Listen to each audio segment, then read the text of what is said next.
Savadi Krap, pozdrav ljudi. Predložili ste mi jednu dobru temu, a to je da predvidim meč između Anklayeva, Dagestanca, protiv Rakića, Srbina. Pogledajte video.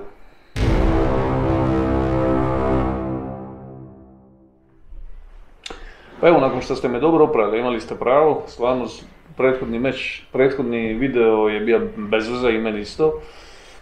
Stavio sam ga čisto zato što sam ga počeo snimiti, pa onda stavit ću ga. Zatrčao sam se za taj FFC, išao sam ga predvidjeti, na kraju sam vidio da od ne znam koliko 20 boraca, ja znam četvoricu, petoricu, i prema tome nisam uopće trebao obavljati taj video, trebao sam samo staviti prognozu između Pejića i Vase i to je to. Ali eto, bez glup video, ali eto, uvijek nešto naučimo, imali ste pravo što ste me opravili, svaka čast. Tako da ću ovaj video malo drugačije snimiti. Meč između Anklayeva ili Anaklajev, ne znam sad točno kako se zove, i Rakić, meni je taj meč čudno uparen zato što je Dagestanac po meni treba ići na Pereiru. Po svemu sudeći, već je prvi izazivač u toj kategoriji, već neko vrijeme ima ne znam koliko pobjeda, 11-12 pobjeda u nizu. Pobjedio je u toj kategoriji, je li sve osim, a dobro, nije se borio ni sa Prohaskom, nije se borio ni sa Rakićem, nije se borio s ostalima, je, i normalno sa Poatanom. Uglavnom, sve u svemu, nakon toliko pobjeda i nakon svega pokazanog, treba je dobiti priliku on, a ne onaj stand-uper Amerikanac. Ali nema već, neću o toj borbi pričat, nego ću pričati o Rakiću i Anklajevu, jer to je ugovorena borba i o tome ima smisla pričati. Ovako, ja ću odmah udriti u glavu, vidim da su dosta ljudi otpisalo Rakića, ja to ne bi napravio. Ja ne bi nikako to napravio, sad ćemo reći zašto. Prvo, Rakić je iznimno kvalitetan borac, veliki radnik, u prošlom meču je izgubio od Prohaske, ali po meni i on ima taj meč, ne znam što mu se dogodilo. Trenutak, ne znam, promijenio je taktiku.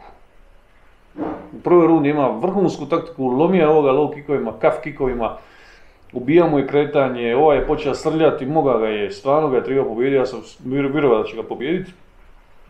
Međutim, nešto se dogodilo, je primio udarac, pa ne znam, reagirao udarac, ne mogu to govoriti, nije mi tako izgledalo, ali je promijenio taktiku u drugoj rundi, meni totalno neobjašnjivo. Ne mogu ni vam objasniti ni sebi. Bez obzira na sve, Rakić, kad vi pogledate njegov put u UFC-u, on je ekstremno opasan i može svakog pobijediti, svakog. Sad Pereiru, tu Poatana, tu je već bilo malo, o tome, to neću prognozirati jer još nije ugovoreno, ali ako bude ugovoreno, onda ćemo prognozirati. Uglavnom, ostale borce, oni su svima lila. Što se tiče Anaklayeva, on isto gibak, lucidan, dobar. Nisam ga još vidio kako zapravo, je li ima ono dagestansko hrvanje ili nema. Jer on isto preferira borbu u stojici, znači stand-up borac, što nije tipično za Dagestanci. Ima li takvu moć držanja ljudi u parteru kao ostali Dagestanci, nismo još vidjeli, barem ja nisam.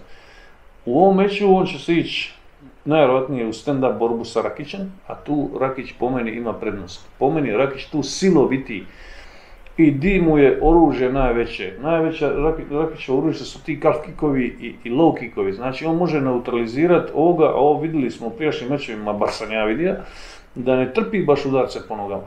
Prema tome, ako Rakić bude napravio dobru taktiku, ulaz, izlaz, kretanje, snajpersko pogađanje i lomljenje ti low kickovima, njegovo kretanje, ima velike šanse da pobjedi taj meč. S obzirom na to što sam vam sad rekao, ja dajem u ovom meču Rakiću, teško je prognozirati i najlakše je bilo reći 50-50, ali to je bez veze, to nema težinu, tako da ću reći u ovom meču dajem Rakiću prednost 55 naspram 45%. možete se smijati, ali ja ne otpisujem Rakića tako lako i vjerujem da će mu ovo biti pobjeda koja će ga odvesti u napad na titulu. Može. Do sljedećeg puta u epizodi ćemo raditi analizu predviđanja, odnosno boksačkih nekih mečeva.